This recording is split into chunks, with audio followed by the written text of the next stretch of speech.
The 2025 Chloé Zhao film Hamnet is adapted from Maggie O'Farrell's 2020 novel of the same name. It's a fictionalized account based on historic facts and set in Stratford-upon-Avon in the 1590s during an outbreak of the plague. But instead of following William Shakespeare's rise to fame, the story centers on his wife, Anya, the woman history usually calls Anne Hathaway, and on the family, including the children, Susanna, and the twins, Judith and Hamnet. We're not watching the birth of a dramatic genius career. We're watching a family's world rise and collapse. And the choice to keep the camera on Anya rather than William, well, that's what allows the film to become a study of grief rather than a traditional biopic. The film doesn't claim to reconstruct Shakespeare's private diary, which, as far as we know, doesn't exist. Instead, it invites us into an emotional truth we can recognize, even if the exact details are imagined. What strikes me first is, as an actor, is how quiet this grief is. There's no big Oscar-clipped monologue. Instead, we see grief in the way Anya moves through the house following Hamlet's death. She pauses at a doorway and doesn't enter. She straightens a blanket that will never be slept under again. Her hands linger on his clothes a little too long.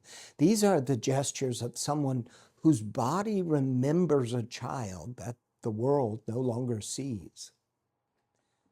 As a historian, I recognize echoes of early modern mourning practices, the focus on the home, objects, ritual.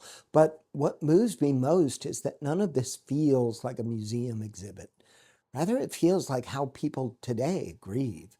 In the kitchen, the bedroom, those ordinary places that are suddenly unbearable. For me, one of the most powerful moments is when Anya sits alone in Hamnet's room. There's almost no dialogue, just her breathing, the creak of floorboards, and light falling across an empty bed. The film isn't giving us information here. It's giving us a feeling, the way time warps and stretches when someone you love is gone. And that brings us to a harder question, which is, if this is a film about imagining grief, what do we actually know about Shakespeare's loss? Historically, we know very little about Shakespeare's life, and even less about Hamnet's death. The parish register for Stratford-upon-Avon records a simple fact. Hamnet, son of William Shakespeare, was buried in August 1596. No cause of death, no description of a funeral, no letters of condolence. And that's not unusual for the time. But for a figure we talk about endlessly, Shakespeare's private life is mostly silence.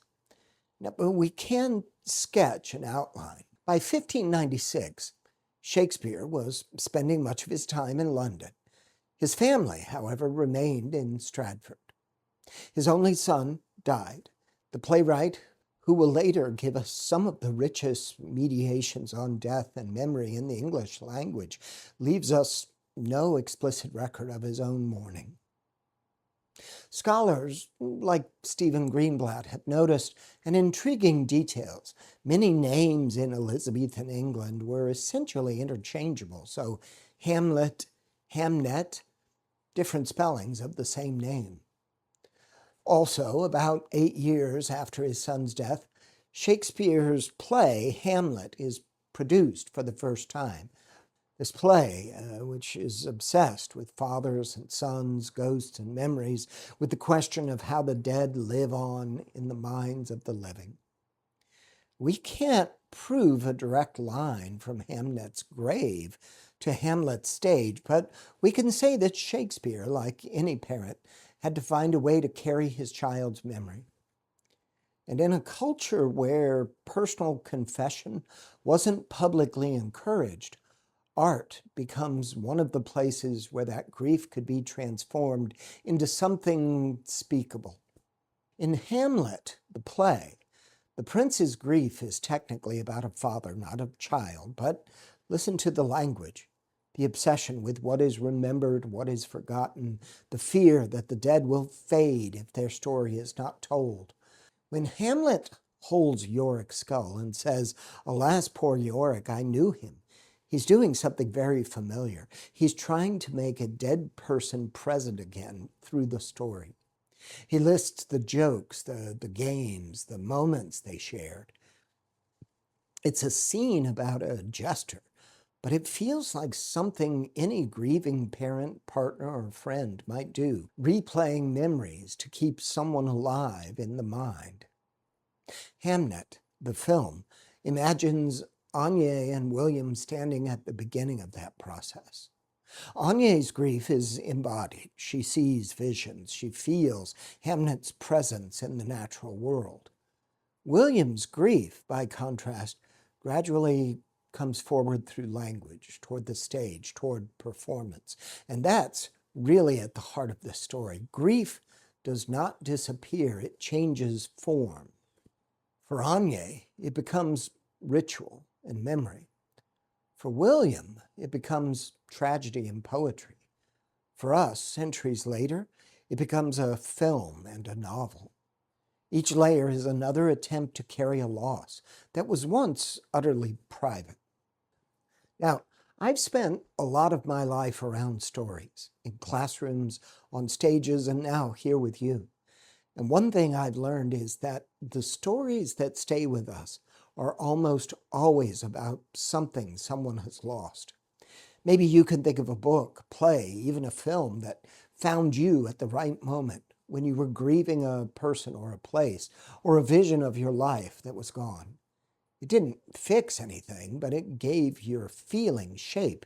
It reminded you that someone else somewhere had felt something like this. That's what Hamnet is doing with Shakespeare's grief. It's not claiming to show us exactly what happened in 1596. It's saying, here is one way a family might have carried this loss. Here is how that private pain might echo into public art. And in watching it, we're invited to think about the stories that help us carry our own lives forward. In telling Anya's story, Hamnet reminds us that behind every great work of art is a human being trying to survive something that could have broken them. I'd love to hear your thoughts on this. Has a particular story, film, piece of music, or ritual helped you process grief? If you're comfortable sharing, add it to the comments. You never know who might need that recommendation. And if explorations like this, where history, art, and our own lives intersect, if that's meaningful to you, you're welcome to join me here on the channel. Because the stories we carry from the past shape the way we live in the present. Until next time, safe journeys.